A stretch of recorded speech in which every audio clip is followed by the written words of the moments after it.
The unshakable music empire, the Dominion, had ruled the galaxy for 3,000 years without challenge. Their empire stretched across 47 star systems, encompassing hundreds of worlds and trillions of beings. The Vroyans, as they called themselves, were a species born for conquest, standing nearly 8 ft tall with armored exoskeletons that could withstand plasma fire. They were living weapons. Their technology was advanced beyond measure, their fleets numbered in the thousands, and their military doctrine had never known defeat. Supreme Commander Thraknor stood on the bridge of the flagship Eternal Dominance, his 4 eyes scanning the holographic display before him. The display showed the latest conquest, a small system on the outer rim that had dared to resist Dominion expansion. The resistance had lasted exactly 4 hours. Before complete surrender, Thraknor felt no pride in the victory. It was simply the natural order of things. The strong ruled, the weak submitted. Beside him, his second-in-command, General Vexler, reviewed the casualty reports. The Dominion had lost 3 soldiers. The defenders had lost everything. Vexar clicked his mandibles in satisfaction. Another system added to the empire. Another collection of species brought under proper control. The Dominion's method was simple and effective. Surrender immediately and serve, or resist and face complete annihilation. Most chose surrender, but across the galaxy, in the free territories beyond Dominion control, whispers of rebellion were growing. The Quarian people, a race of telepathic beings with crystalline bodies, had been the latest to fall under Vrosian rule. Before their defeat, they had sent out a desperate message to every independent world they could reach. The message was clear: unite or fall separately. The Dominion was coming for everyone, and no single species could stand against them alone. On the mining world of Delta Prime, a secret meeting took place deep underground.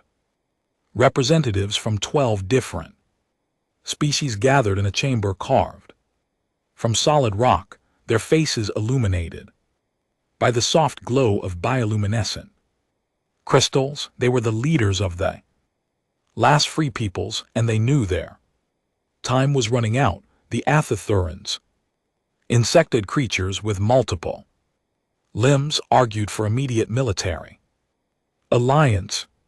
The Sumerians, beings of pure energy contained in mechanical bodies, counseled patience and preparation. The debate went in circles, as it had for months. Then someone mentioned Earth, the small blue planet in a distant spiral arm of the galaxy. The humans who lived there had been observed for centuries by various species, but they had never been approached. They were considered too primitive, too fractured, too violent among themselves to be of any use. Their technology was laughable compared to the great powers of the galaxy. They had barely achieved faster than light travel, and their weapons were crude projectile-based systems that most species had abandoned millennia ago. But one representative, a Fenrathi named Kael Seth, whose people were known for their strategic thinking, disagreed with the common assessment. He had studied humanity extensively. Yes, they were primitive. Yes, they fought among themselves, but there was something else about them, something that made him uneasy in a way he could not quite articulate. Humans were survivors. They adapted. They refused to accept defeat, even when logic dictated surrender. Their history was filled with impossible victories against overwhelming odds. Other representatives laughed at his suggestion. Humanity could contribute Nothing to the fight against the Dominion. They would be crushed like insects if the Vroyans ever turned their attention toward Earth. Better to leave them in ignorance and spare them the horror of Dominion conquest. The meeting ended with no decisions made, no alliances formed. Each species would return to their worlds and continue preparing alone for the inevitable. Meanwhile, Earth was far from ignorant of galactic affairs. Humanity's first faster-than-light probe had been launched 20 years earlier, and it had returned with startling information. The galaxy was full of life, and that life was in trouble. The data showed the Dominion's expansion, the fallen civilization, the desperate resistance movements. Earth's governments had immediately classified the information and begun a secret military buildup. Admiral Sarah Chin stood in the command center of Orbital Station Unity, Earth's first deep space military installation. She watched as the latest generation of human warships completed their construction in the shipyards below. These vessels looked nothing like the sleek, elegant ships of other species. Human ships were brutal and practical, covered in armor plating and bristling with weapons. They were built with one philosophy in mind: if you cannot be faster or more advanced than your enemy, be tougher and more determined. Chin had been briefed on the Dominion threat. She had seen the recordings of their battles, analyzed their tactics, studied their technology. By every measure, humanity stood no chance in a direct conflict. The Vroyans possessed energy, shields that could stop any known weapon. Their ships could travel faster than anything humans had built, and their soldiers were physically superior in every way. But Chin had also studied human history, and she knew something the galaxy did not. Humanity's greatest weapon was not technology or physical strength, it was the refusal to quit. The meeting she was about to attend would determine Earth's response to the galactic situation. President Martinez had convened the United Earth Council to decide whether humanity would hide and hope the Dominion never found them, or whether they would take a more active role. Chin knew which option she supported, but the decision was not hers alone to make. The council chamber, filled with representatives from every nation and territory on Earth, the debate was fierce. Some argued for isolation, for building defenses and staying hidden. Others wanted to make contact with the free peoples and offer assistance. A few radical voices even suggested preemptive action against the Dominion itself. That last suggestion was met with nervous laughter. Earth attacking the Dominion would be like an ant challenging an elephant. But then something happened that changed everything. A Dominion scout ship entered the Sol system. It was purely by chance, a random jump during a long-range exploration mission. The V. Croyan crew detected the signs of advanced civilization on Earth immediately.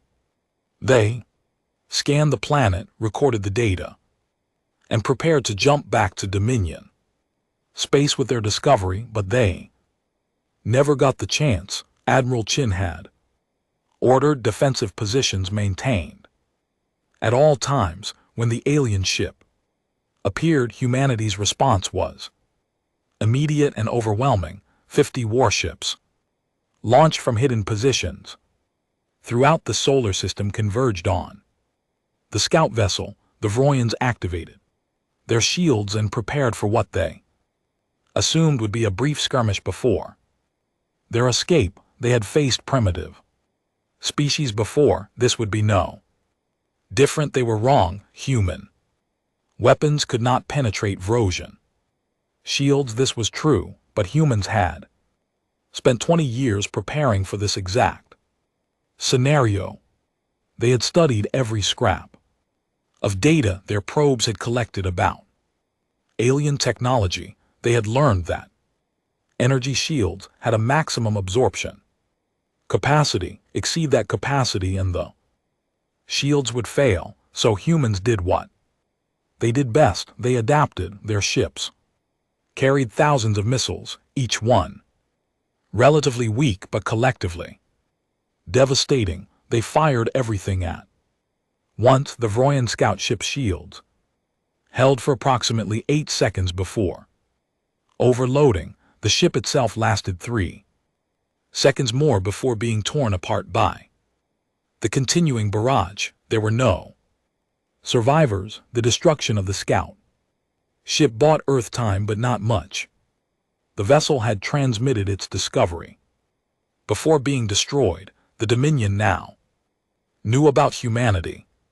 Supreme Commander Thranar received the transmission with interest. Another primitive species discovered, another easy conquest to add to the Empire's glory. He dispatched a small fleet, just 20 warships, to subjugate Earth. It was more than enough. 20 Dominion warships had conquered entire sectors, but Thranar had made a critical miscalculation. He had assumed humanity would react like every other species the Dominion had encountered. He expected fear, desperate pleas for mercy, or at best a brief, futile resistance before surrender.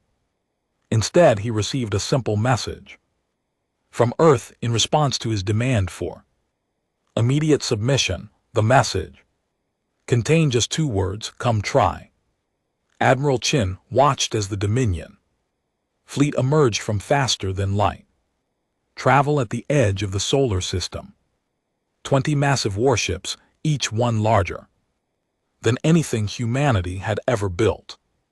They broadcast their demands in multiple languages, giving Earth 1 hour to surrender or face annihilation. Chen's response was to order every available vessel to intercept. Humanity would not surrender. Humanity would not hide.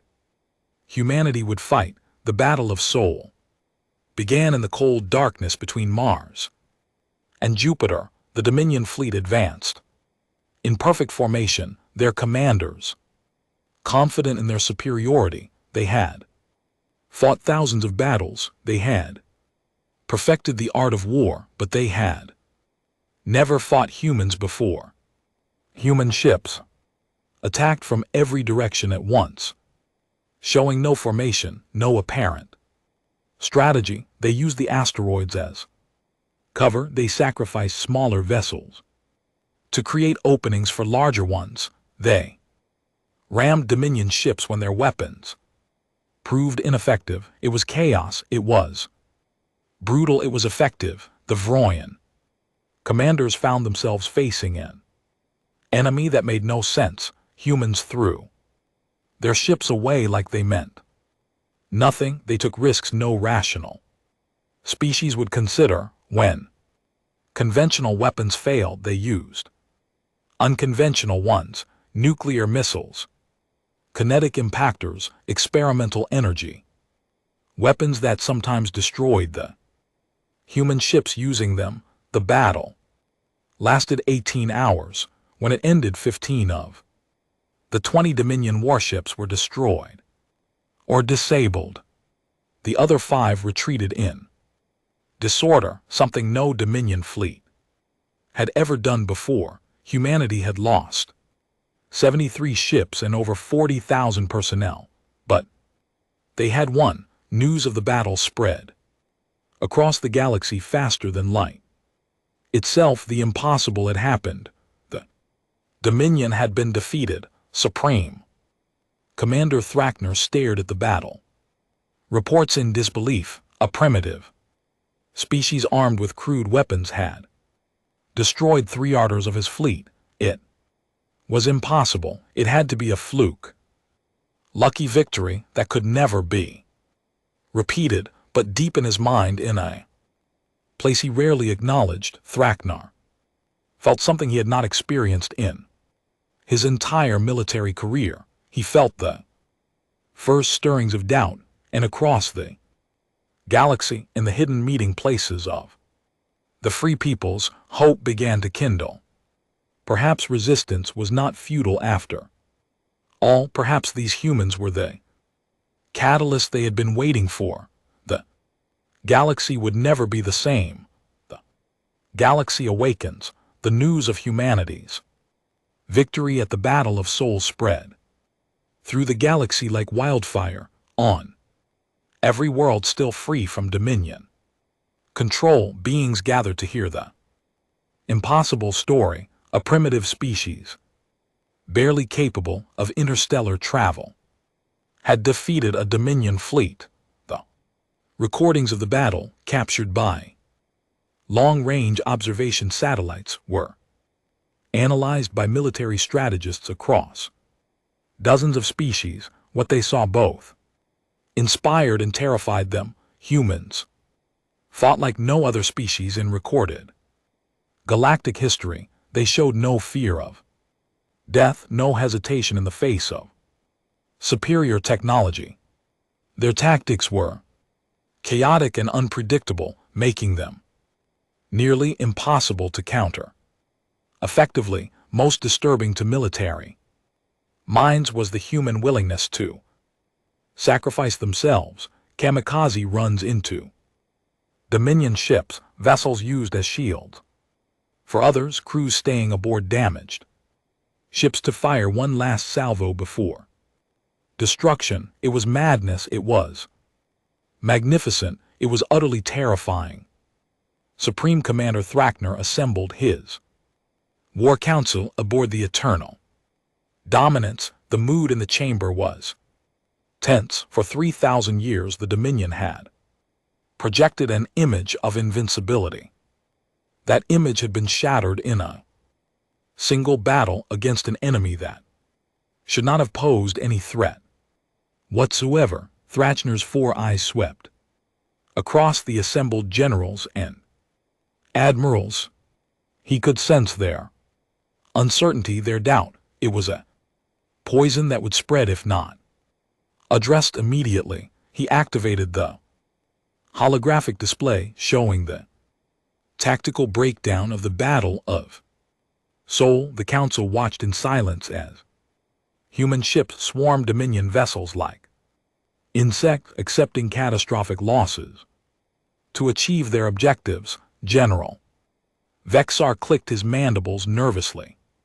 He had commanded one of the surviving ships from that battle. The memory of human vessels ramming his cruisers' shields until they overloaded still haunted him. No species fought that way.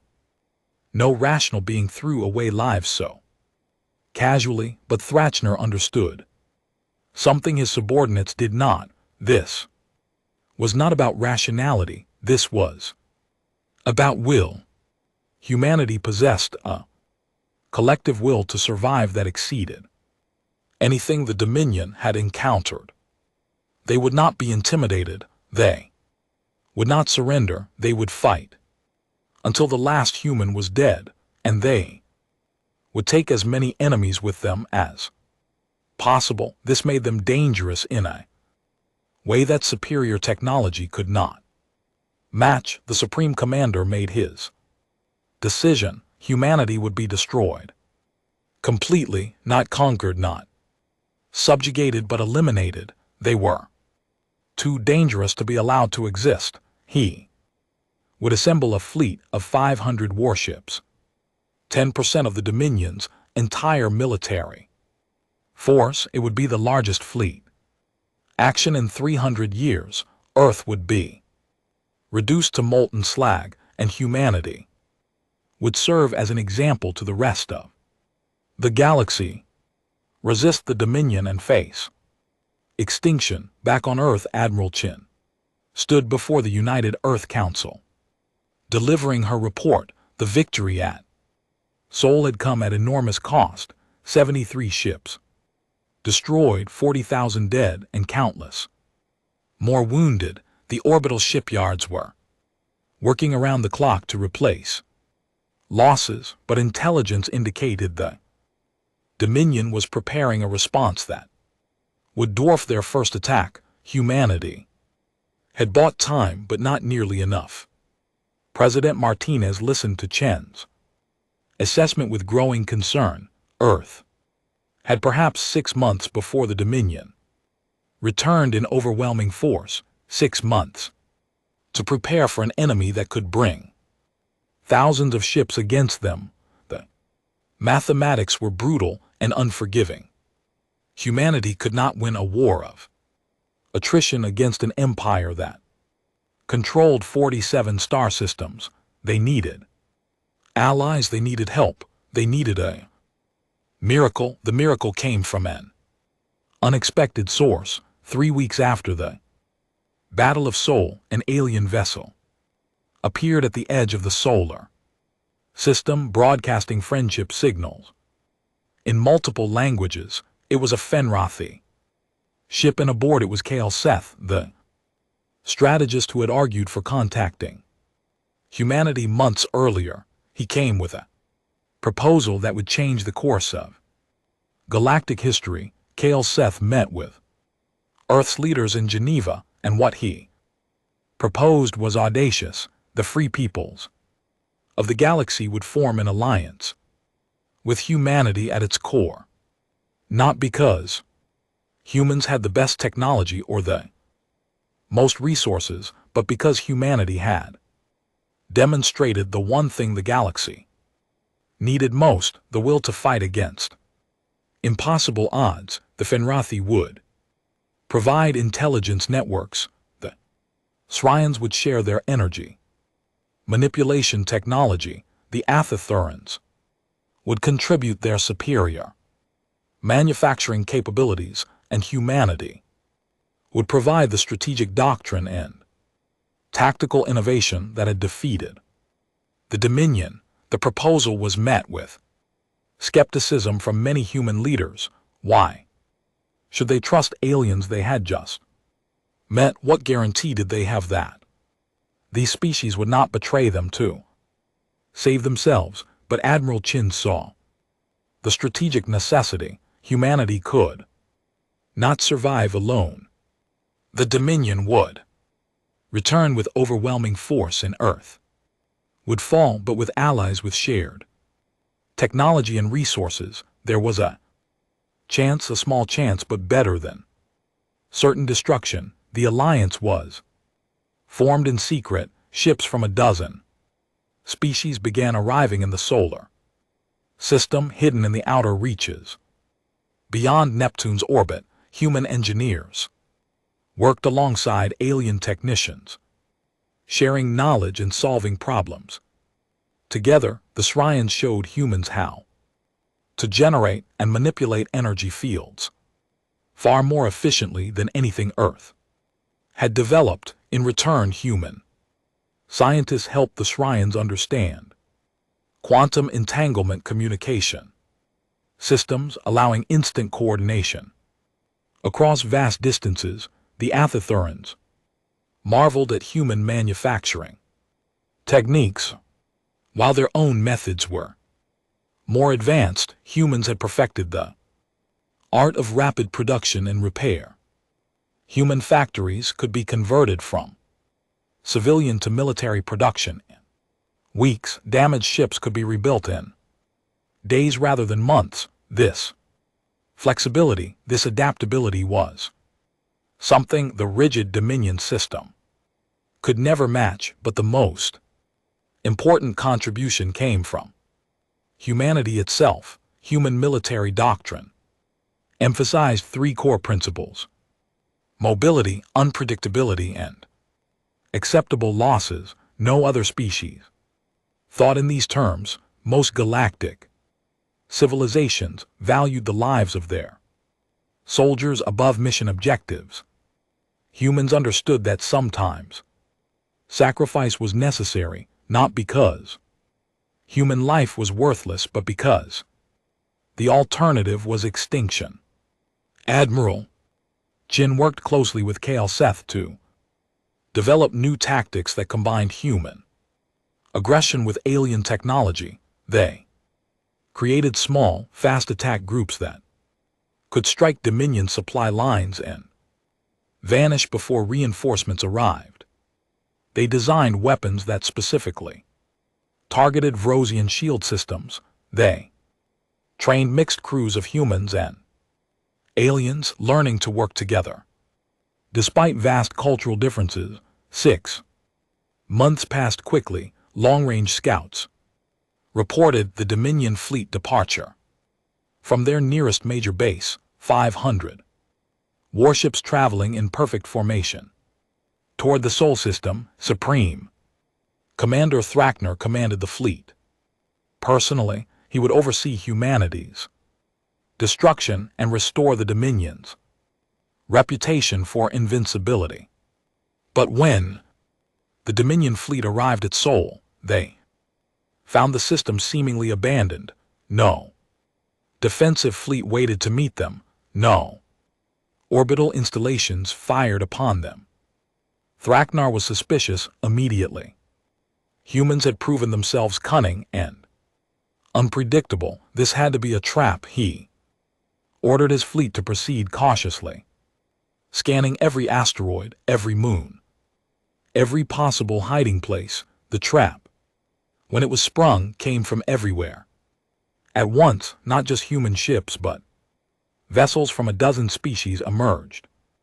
From hiding, they had been coated in stealth materials, their energy signatures masked by Smaran technology. They attacked in coordinated waves, each group targeting specific Dominion vessels. The Athethurans focused on destroying shield generators. The Salarians disrupted Dominion communications, and the humans, they went straight for the command ships. Admiral Chin commanded the human forces.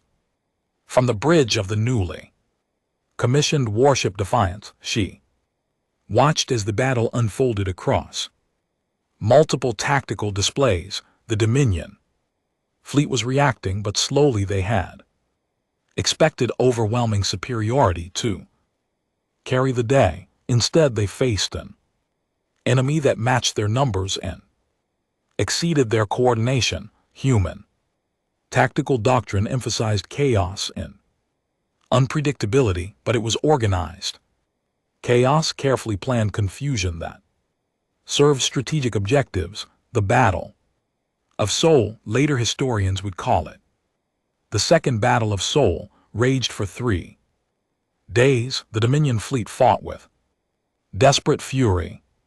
They were the elite of the Empire, warriors who had never known defeat, but they were facing an alliance united by desperation and guided by human tactical innovation. Slowly, inevitably, the tide turned against them. Supreme Commander Thraknar stood on the bridge of the eternal dominance, watching his fleet being systematically destroyed. He had committed a fatal error. He had assumed human victory was luck, an anomaly that could not be repeated. He had underestimated not just humanity, but their ability to inspire and organize other species.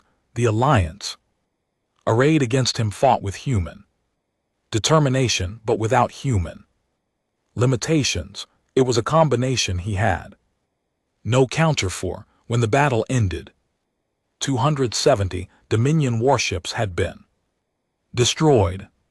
150 more were damaged beyond immediate repair. Only 80 vessels escaped back to Dominion space. Alliance had lost 130 ships, heavy casualties, but far less than the Dominion's losses. More importantly, the myth of Dominion invincibility was shattered completely. News of the Second Battle of Sol reached every corner of the galaxy within days. Species that had submitted to Dominion rule out of fear began to resist. Rebellions erupted on dozens of worlds. The Korthians enslaved just months earlier, rose up. Against their occupiers, the Dominion, stretched thin by the massive fleet.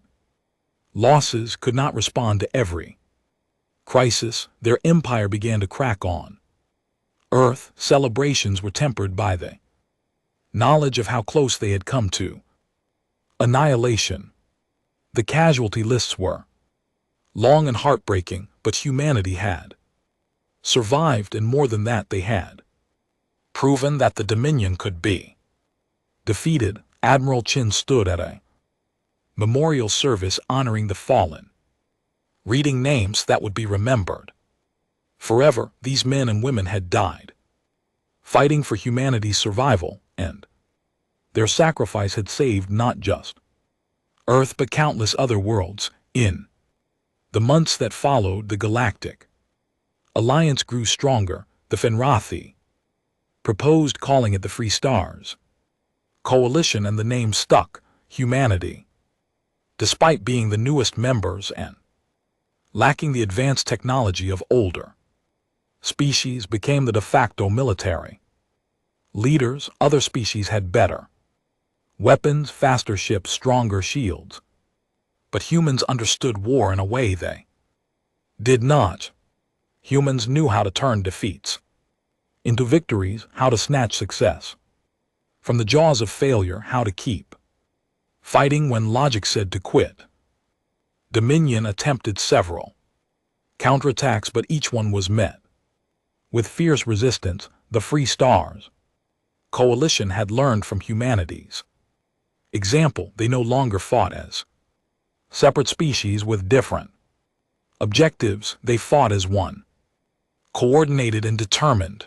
The Vroyans, who had ruled through fear and technological superiority, found themselves facing an enemy that feared them less with each passing day. 3 years after humanity's first contact with the Dominion, Supreme Commander Thrakner stood before the Dominion High Council. His report was brief and devastating. The Empire was collapsing. Over half their controlled systems were in open revolt. The military had been reduced to a fraction of its former strength. Their economy was failing as conquered peoples refused to work, and supply lines were constantly disrupted. The Dominion faced a choice: negotiate peace or face complete destruction. The High Council debated for days before reaching their decision. They would seek peace terms with the Free Stars Coalition. It was humiliating, unprecedented, unthinkable. But the alternative was extinction. For the first time in 3,000 years, the Dominion would negotiate as equals, rather than dictate terms to the defeated. Admiral Chin, now promoted to Fleet Admiral and representing humanity in the coalition leadership, sat across from Thrakner at the peace negotiations.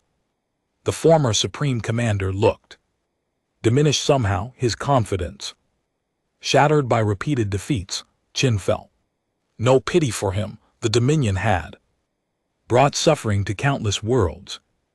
They had threatened Earth with extinction, but she also understood that lasting peace required giving even enemies a path forward. The treaty was signed aboard a neutral space station. The presence of representatives from over 100 species, the Dominion would release all conquered peoples, reduce their military to defensive forces only, and submit to coalition oversight for 50 years. In return, they would not be destroyed. Their home world would remain sovereign, and they would be allowed to gradually rejoin the galactic community as peaceful members.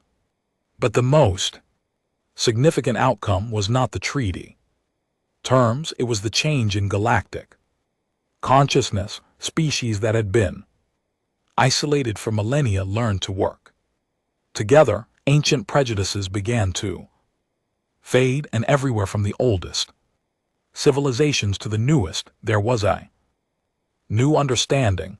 Unity was strength. Diversity was power, and sometimes the newest voices had the most important things to say. Earth became the headquarters of the Free Stars Coalition. Military command, human officers trained. Troops from dozens of species, human. Strategic doctrine became required study at militaries across the galaxy, and humanity, which had been alone and isolated just years before, found itself at the center of a new galactic order. Admiral Chin stood on the observation deck of Coalition headquarters, looking out at Earth below, the planet that had once been insignificant on the galactic stage was now a symbol of resistance and hope. She thought about all the lives lost, all the sacrifices made. The price of freedom had been high, but it had been worth it. Kale Seth joined her at the window, his alien features unreadable to human eyes, but his posture conveying satisfaction. He had been right to seek out humanity, not because humans were superior warriors or technological geniuses, but because humanity possessed something rare and precious, the absolute refusal to surrender. That quality, combined with the resources and knowledge of allied species, had changed everything. The galaxy was entering a new age. The age of empires built on fear and conquest was ending. In its place rose something unprecedented, a true coalition of equals united by shared values rather than shared species. It would not be perfect. There would be disagreements, conflicts, challenges, but it would be better than what came before, and it had all started because humanity, when faced with impossible odds and certain defeat, had chosen to fight anyway. That choice had inspired a galaxy, toppled an empire, and proved that even the smallest, weakest, newest species could change the course of history if they refused to give up. The Dominion had feared nothing for 3,000 years. Then humans appeared and everything changed. Not because humanity was the strongest, or the smartest, or the most advanced, but because when every rational calculation said to surrender, humans chose defiance, and that defiance sparked a fire that spread across the stars, lighting the way to freedom for billions of beings. The age of the Dominion was over. The age of the Free Stars Coalition had begun, and at its heart stood humanity, small but fierce, teaching the galaxy what it meant to never surrender, never yield, and never stop fighting for what was eight.